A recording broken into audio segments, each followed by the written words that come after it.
అందరికీ నమస్కారం. శివసేన ఛానల్కి స్వాగతం. ఈరోజు మీరు వినబోయే కథ పేరు ముసిరిన చీకట్లో.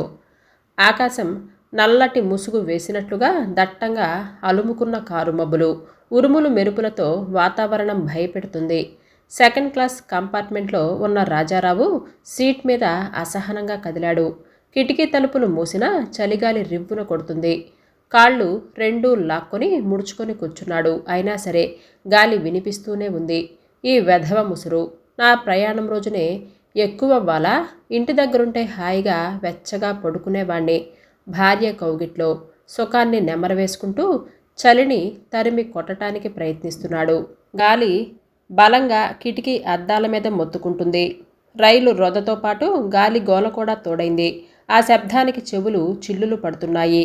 మధ్యాహ్నం 3 గంటలైనా రాత్రి అయినట్లుగా చీకటి పడిపోయింది. క్రమంగా సన్నటి జల్లు మొదలైంది. గాలి విసురుకి వాన జల్లు కిటికీ సందుల్లో నుంచి లోపలికి పడుతుంది. ఆ సన్నటి నీటి తుంపర జలతరిస్తుంది. ఏదో చిన్న స్టేషన్లో ఆగింది రైలు. తలుపు తెరవగానే గాలి వాన మూకుమ్మడిగా దాడి చేశాయి.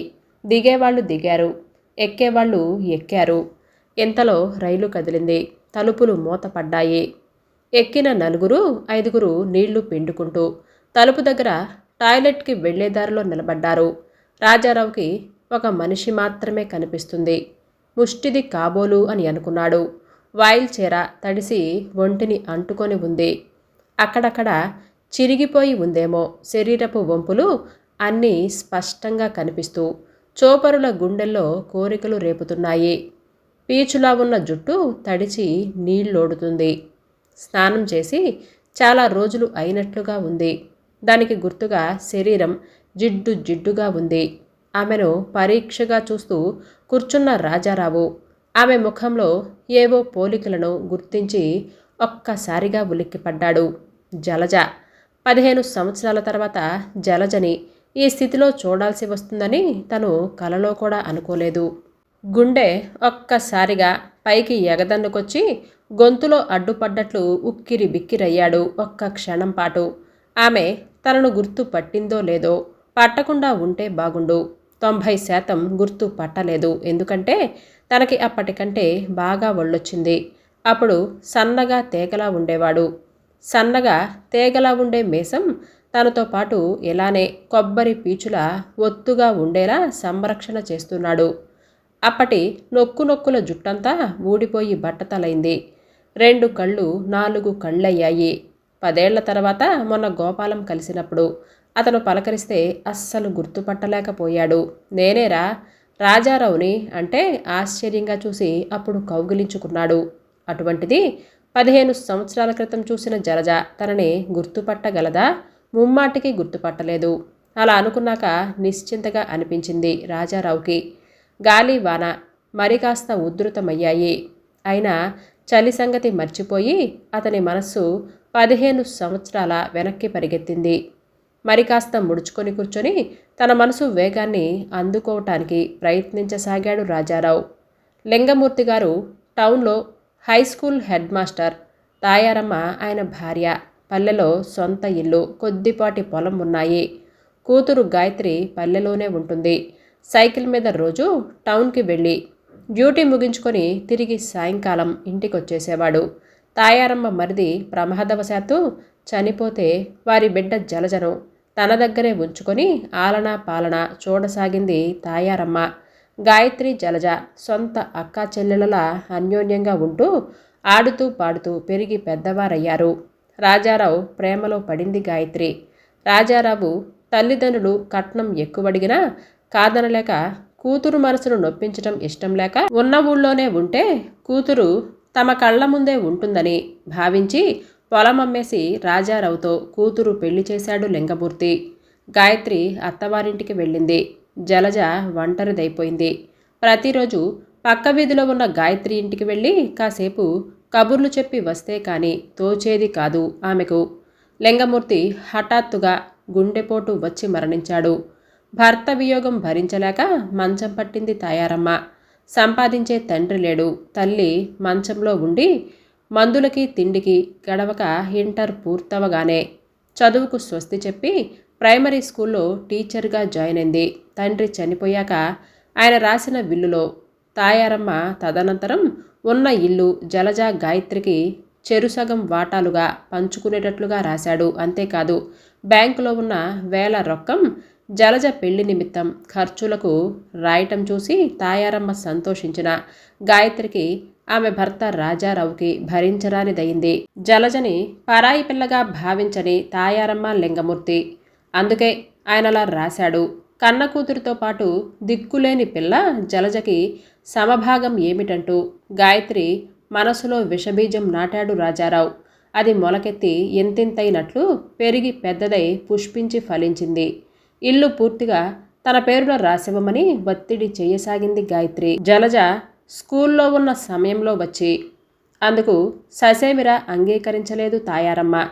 తనతో ప్రాణానికి ప్రాణమన్నట్లు మసలే అక్క తనతో ముభావంగా మాట్లాడుతూ ఉండటం చూసి తనలో తనే బాధపడసాగింది.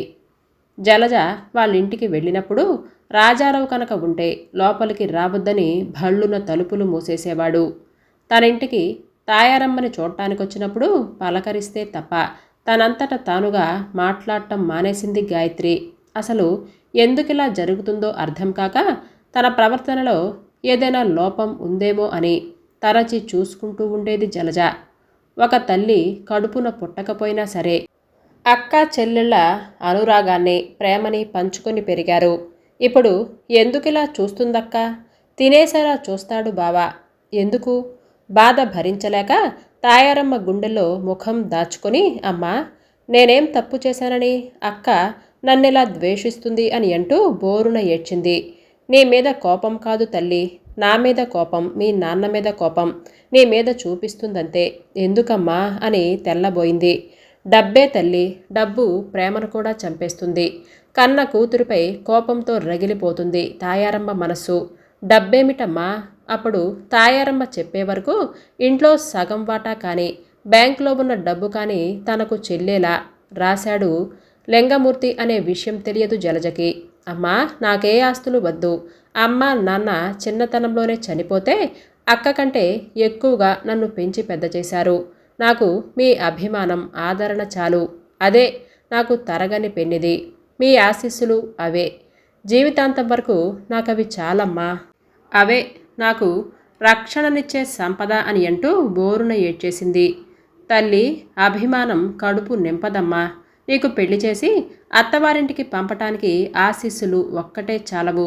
నువ్వు నా బిడ్డవు కాదు అని నేను కానీ మీ నాన్న కానీ ఎప్పుడూ పొరపాటును కూడా అనుకోలేదు. మీ నాన్న నిర్ణయానికి తలవంచి అమలు పరచటమే తప్ప ఎదురు చెప్పి కాదనే అలవాటు నాకు లేదు. నా కంఠంలో ప్రాణం ఉండగా ఆయనకి వ్యతిరేకంగా ఎప్పుడూ చెయ్యను. నేను పోయాక అప్పుడు నీ ఇష్టం వచ్చినట్లు చేసుకో. ఆయన కోరుకున్న విధంగా చేస్తే ఆయన మనసు నా మనసు కూడా సంతోషిస్తాయి. ఆ తర్వాత నీ ఇష్టం. దానికి మేమేమీ అన్యాయం చేయలేదు. అయినా నా మీద నీ మీద కక్ష పట్టింది. పట్టని కొన్నాళ్ళు పోతే అదే దాని తప్పు తెలుసుకుంటుంది అని అంటూ జలజని ఓదార్చింది తాయారమ్మ. మరికొద్ది రోజులకే తాయారమ్మ కూడా మరణించింది. ఆస్తి రాయనందుకు అంత్యక్రియలు రాజారావు చెయ్యనంటే బ్రాహ్మణుణ్ణి మాట్లాడి యథావిధిగా జరిపించింది జలజ. తాయారమ్మ శవం ఉండగా అక్కడికి వచ్చి కాసేపుండి వెళ్ళిపోయారు తప్ప మళ్ళీ ఆ గుమ్మం తొక్కలేదు గాయత్రి రాజారావు. ఒంటరితనం భరించలేక జలజ చాలా బాధపడింది. ఎక్కువసేపు స్కూల్లో పిల్లలతో గడుపుతూ కాలక్షేపం చేసేది. ఆ బాధ మర్చిపోయేది. గోదావరి నదికి వరదలు వచ్చాయి. ఉసురు పట్టి 4 రోజుల నుంచి ఎడతెరపలేని వాన. మొదటి రోజున కురిసిన భారీ వానకి స్కూల్ గోడలు కూలిపోవటంతో స్కూల్కి సెలవులిచ్చేశారు. వాన తగ్గి ఆ గోడలు తిరిగి లేచేదాకా అంతే.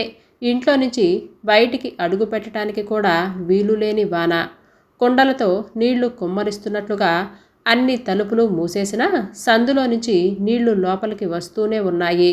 ఇల్లంతా తడి తడి మహా చిరగ్గా అనిపించసాగింది జలజకి.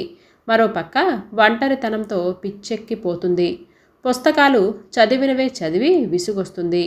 చిన్నతనంలోనే పోయిన తల్లి తండ్రి లింగమూర్తి తాయారమ్మ పదే పదే జ్ఞాపకం రాసాగారు. భవిష్యత్తు అస్తవ్యస్తంగా కనిపించసాగింది. మనసంతా వికలమై ఆ పూట భోజనం కూడా చెయ్యాలనిపించలేదు. చాలాసేపు ఏవేవో ఆలోచిస్తూ నిద్రపోయిన జలజకి వికృతమైన నవ్వు వినిపించి గబుక్కున మెలకువ వచ్చింది. కళ్ళు తెరిచి చూసేసరికి ఎదురుగా రాజారావు కనిపించాడు. దిగ్గున లేచి కూర్చోబోయింది. కాళ్ళు చేతులు మంచానికి కట్టి ఉండటంతో మళ్ళీ వెనక్కి వారిపోయింది.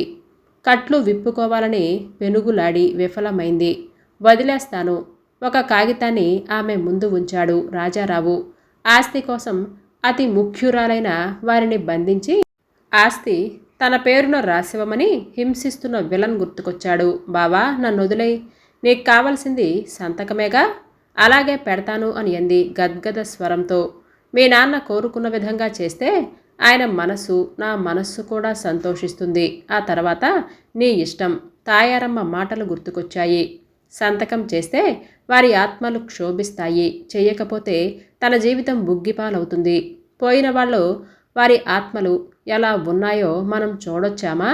ఇప్పుడు ఈ విషమ పరిస్థితి నుంచి తప్పించుకోవాలంతే అని అనుకుంది. జలజ చేతులు కట్లిప్పేశాడు రాజారావు. అతని చేతిలో నుంచి పెన్ను కాగితం అందుకొని సంతకం చేసింది. ఆ కాగితాన్ని జేబులో పెట్టుకొని అమాంతంగా ఆమెను వాటేసుకున్నాడు.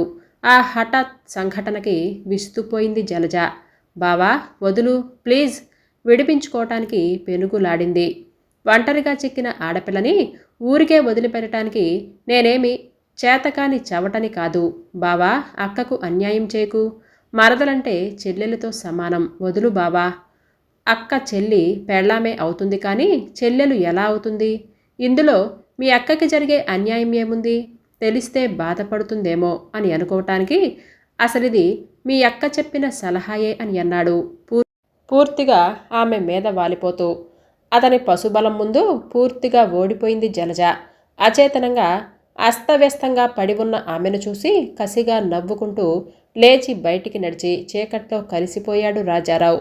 రైలు ఒక్క కుదుపుతో ఆగేసరికి ముందుకు తూలుతూ రాజారావు ఆలోచనల నుంచి తేరుకున్నాడు. ప్రాణభయంతో అరుస్తున్నట్లుగా గట్టిగా కూతపెట్టింది రైలు.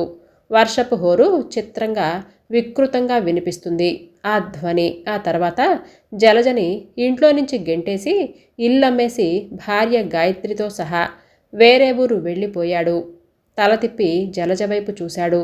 ముడుచుకొని మోకాళ్ల మీద గడ్డం ఆంచుకొని కూర్చొని ఉంది. చలికి గజగజ వణికిపోతుంది. ఒక్కసారిగా ఆమె మీద చెప్పలేనంత జాలేసింది రాజారావుకి. కానీ అభిమానం అడ్డొచ్చి ఆ ప్రయత్నం విరమించుకున్నాడు. రైలు కదిలి ఉయ్యాల్లా ఊగుతూ ముందుకు సాగింది. దానితో పాటు తన ఆలోచనలు కూడా ముందుకు సాగాయి. ఆ ఇల్లు అమ్మిన డబ్బుతో విజయనగరంలో తను మరొక ఇల్లు కొన్నాడు. కానీ ఆ ఇంట్లో అడుగుపెట్టినప్పటి నుంచి తనకన్నీ అరిష్టాలే జరిగాయి. 2 పిల్లలు పుట్టిపోయారు. గాయత్రికి ఎప్పుడు ఏవేవో అనారోగ్యం వస్తూనే ఉండేది. ఆమెతో జీవితం సంతృప్తికరంగా అనిపించక బయట రుచులు మరిగి లేని అనారోగ్యాన్ని కొని తెచ్చుకున్నాడు. అతని మీద అనుమానంతో గాయత్రి సాధింపు మొదలుపెట్టింది. వాటిని తప్పించుకోవటానికి బయట తిరుగుతూ తాగుడుకు కూడా అలవాటు చేసుకున్నాడు. సకల గుణాభిరాముడయ్యాడు. భార్యంటే అసహ్యం, ఇల్లంటే యావగింపు. తన పరిస్థితిని చూసి తనకే ఏడుపు వచ్చేసేది. గాయత్రికి భర్త నిరాదరణ, ఒంటరితనం, అనారోగ్యం తనకి శాపాలుగా అనిపించేవి. తల్లి తండ్రి జలజ గుర్తుకొచ్చేవారు. వెక్కెక్కి ఏడుస్తూ ఉండేది. జలజ తను గడిపిన రోజులు తియ్యటి కలలో జరిగిన మధుర స్మృతిగా అనిపించేది. తన ప్రాణానికి ప్రాణమన్నట్లుగా ఉండే జలజకి తను ఎలా అన్యాయం చేయగలిగింది?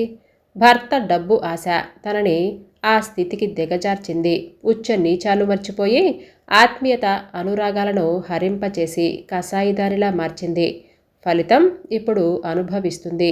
తనకు ఈ శాస్తి జరగాల్సిందే. అమ్మా, నువ్వెన్ని చెప్పినా వినక జలజకి అన్యాయం చేశాను. కన్న తల్లిని ఉసురు పెట్టిన కారణంగా నేను తల్లినయ్యే యోగ్యత లేకుండా చేశాడు ఆ భగవంతుడు. అమ్మా, నన్ను క్షమించమ్మా. జలజ ఎక్కడున్నా నా దగ్గరకొచ్చేలా చెయ్యమ్మా. నువ్వు చెప్తే అది తప్పకుండా వింటుందమ్మా. నువ్వన్నా నేనన్నా దానికి ప్రాణం. దాని జీవితం కుక్కలు చింపిన విస్తరిలా చేసిన పాపాత్మురాలిని. నన్ను క్షమించమ్మా. కంటికి మింటికి ఏకధారగా ఒకటే ఏడుపు. దిక్కులు పెక్కటిల్లేటట్లుగా ధ్వని. రాజారావు ఆలోచనలకు అంతరాయం కలిగింది. మరుక్షణంలో ఏం జరిగిందో అతనికి తెలియదు. వర్షానికి పట్టాలు పక్కకు తప్పుకోవటంతో రైలు పక్కకు పడిపోయింది. ఒక పక్క వానహోరు, మరొక పక్క ప్రయాణికుల హాహాకారాలు, ఆక్రందనలు, చావు కేకలు. రణరంగంలా తయారైంది ఆ ప్రదేశం. వర్షపు నీరంతా నెత్తురులా వరదలై పారుతుంది. చుట్టూ నిర్జన ప్రదేశం. బతికి బయటపడిన వాళ్ళు కొందరు అధికారులకు సమాచార ప్రయత్నాలు చేయసాగారు. చుట్టూ చిమ్మ చీకటి, హోరు గాలి. కొండపోతగా కురిసే వర్షం వలన ఏమీ సాధ్యం కావటం లేదు. చేసేది ఏమీ లేక పక్కకు ఒరిగిపోయిన రైలు పెట్టెలోకి దూరి ముడుచుకొని కూర్చున్నారు. ఆ చీకట్లోనే తడుముకుంటూ వెళ్ళి అర్ధరాత్రి దాటాక వర్షం కాస్త తగ్గుముఖం పట్టింది. మబ్బులు వీడి ఆకాశం కాస్త వెలుతురు కమ్ముకుంది. మూలుగులు, ఆక్రందనలు బలహీనమయ్యాయి. లోపల కూర్చున్న వాళ్ళు బయటికొచ్చి రైలు కింద పడిపోయిన వాళ్ళని అలాగే వదిలేసి, సందులో ఇరుక్కున్న వాళ్ళని, ప్రాణం ఉంది అని అనిపించిన వాళ్ళని బయటికి తీసి కొంచెం ఎత్తుగా రాళ్లగుట్టలా ఉన్న ప్రదేశంలో పడుకోబెట్టడం మొదలుపెట్టారు. అబ్బా, అమ్మా అని అంటూ మూలుగుతూ కదిలాడు రాజారావు. ఒంట్లోని ఎముకలన్నీ కలుపుకొని ప్రాణం పోతున్నట్లుగా అనిపించి బాధగా మూలిగాడు. బావా, చేత్తో అతన్ని తడుముతూ పిలిచింది జలజ. ఆ స్పర్శకి పూర్తిగా స్పృహలోకి వచ్చాడు రాజారావు. ఆ చేతిని అందుకుందామని చేతిని పైకెత్తబోయి సాధ్యం కాక బాధగా మూలుగుతూ మెల్లగా తల తిప్పి ఎవరు అని అన్నాడు. నేను బావా, జలజని. దెబ్బలు బాగా తగిలాయా? ఇక నా పనైపోయింది బావా. నీతో 2 మాటలు మాట్లాడటం కోసమే ప్రాణాలు ఒగ్గపెట్టుకొని ఉన్నాను ఇందాకట్నుంచి. అబ్బా జలజ, బావా, ఇప్పటికైనా నా మీద కోపం తగ్గితే 2 కన్నీటి బొట్లు కారవమని నా మాటగా అక్కకి చెప్పు బావా. జలజ, నన్ను క్షమించు. పడిపోయి రక్తపు ముద్దలాగా ఉన్న తన చేతిని బలవంతంగా పైకెత్తి ఆమె చేతి మీద వేశాడు. నేనంత గొప్పదాన్ని, అర్హత కలిగిన దాన్ని కాదు బావా. పక్క స్టేషన్కి కబురు వెళ్ళిందట. కాసేపు ఓర్చుకో జలజ. లేదు, నాలాంటి పతిత భ్రష్టురాలు బతకకూడదు బావా. నా మూలంగానే కదా నువ్వెలా అయ్యావు. జలజ, నువ్వు బతకాలి. నాతో తీసుకెళ్తాను నిన్ను చూసి మీ అక్క ఎంత సంతోషిస్తుందో తెలుసా? నాకు బతకాలని లేదు బావా. నాలాంటి పాపిష్టి వాళ్ళని తుడిచి పెట్టిపోవటానికి ప్రకృతి ఒక్కొక్కసారి ఇలా విలయతాండవం చేస్తూ ఉంటుంది. అయితే నేను నీలాగే. వద్దు బావా, అలా అనకు. నువ్వు లేనిదే అక్క జీవితం లేదు. అక్క జీవితం నాశనం కాకూడదు బావా. నూతిలో నుంచి వస్తున్నట్లుగా ఉంది ఆమె గొంతు. ప్రమాద వార్త వినగానే రక్షక దళం సిబ్బంది, అంబులెన్స్, డాక్టర్ బృందం ఆ ప్రదేశానికి చేరుకున్నారు. ప్రథమ చికిత్స చేసి అంబులెన్స్లో చేర్చి గవర్నమెంట్ ఆసుపత్రికి తరలించారు. గాయపడిన వారందరినీ యంత్ర సహాయంతో రైలు పెట్టెలని పక్కకు తొలగించి దాని కింద పడి నలిగి నామరూపాలు లేకుండా పోయిన శవాలని బయటికి తీశారు. రాజారావుకి ఆపరేషన్ చేసి నుజ్జైన ఒక చేతిని పూర్తిగా తీసేశారు. అతనికి స్పృహ రాగానే జలజ గురించి అక్కడ తిరిగే నర్సును అడిగాడు. మర్నాడు కానీ జలజ చనిపోయింది అన్న వార్త తెలియలేదు. రైల్వే సిబ్బందించిన టెలిగ్రామ్ చూసుకొని గుండె అరచేత పట్టుకొని ఏడుస్తూ వచ్చింది గాయత్రి. భర్తని ఆ స్థితిలో చూస్తుంటే దుఃఖం ఆగలేదామెకు. ఊరుకో గాయత్రి, నాకేమీ కాలేదుగా అని ఊరడించి, గాయత్రి, జలజ కనిపించింది అని అన్నాడు. జలజ, మా చెల్ల ఎక్కడా? నిన్న రాత్రి చనిపోయిందట గాయత్రి. చెల్లి, నీకు చేసిన అన్యాయానికి నన్ను క్షమించకుండానే వెళ్ళిపోయావా? దోసిట్లో ముఖం దాచుకొని ఎక్కెక్కి ఏడవటం మొదలుపెట్టింది గాయత్రి. జలజకి నీ మీద కోపం లేదు గాయత్రి. బావా, నువ్వు బతకాలి. మా అక్క జీవితం నాశనం కాకూడదు అని అంటూ కలవరించింది తెలుసా? అయ్యో, నీదెంత మంచి మనసమ్మా. మా పాపానికి నిష్కృతి లేదమ్మా అని జుట్టు పీక్కుంటుంది.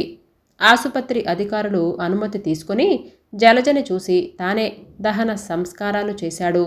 నాలుకలు సాచి పైపైకి వస్తున్న మంటల్లో నుంచి, బావా, నాలాంటి భ్రష్టురాలు ఈ భూమి మీద బతకకూడదు. నాలాంటి పాపిష్టి వాళ్ళని తుడిచిపెట్టుకొని పోవటానికి ప్రకృతి ఒక్కొక్కసారి ఇలా విలయతాండవం చేస్తూ ఉంటుంది. జలజ గొంతు ప్రతిధ్వనిస్తున్నట్లుగా అనిపించసాగింది రాజారావుకి. పాపిష్టి దానివి నువ్వు కాదమ్మా జలజ. నిన్న ఈ స్థితికి దిగజార్చిన నేను పాపిష్టి వాడిని. అప్పట్లో డబ్బు మీద నాకున్న వ్యామోహం పాపిష్టిది. మంచి చెడులు ఆలోచించని నా మనసు పాపిష్టిది. నేను చెప్పిన కళ్ళబొల్లి కబుర్లు నమ్మి నీ జీవితాన్ని నాశనం చెయ్యాలి అన్న నా కోరికలని ప్రోత్సహించినటువంటి మీ అక్కయ్య పాపిష్టిది.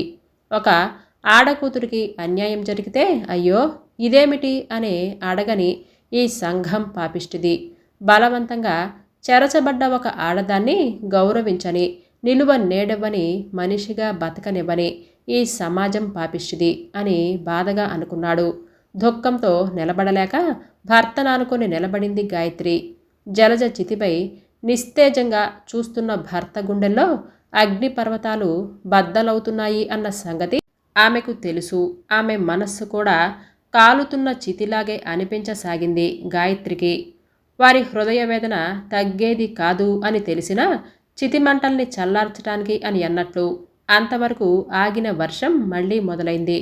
ఆ వర్షం పెద్దదైనా చాలాసేపు అక్కడే నుంచుని ఉండిపోయారు రాజారావు గాయత్రి. కారు మబ్బులు కమ్ముకోవటం వలన చిరుచీకట్లు ముసురుకున్నాయి. కథ ఇంతటితో సమాప్తం. హాయ్ అండి. ఈ కథ మీకు నచ్చిందండి? అయితే లైక్ చేయడం, సబ్స్క్రైబ్ చేయడం, షేర్ చేయడం మర్చిపోవద్దు. రేపు మరలా సరికొత్త వీడియోతో మీ ముందుకు వచ్చేస్తాను. అంతవరకు బాయ్.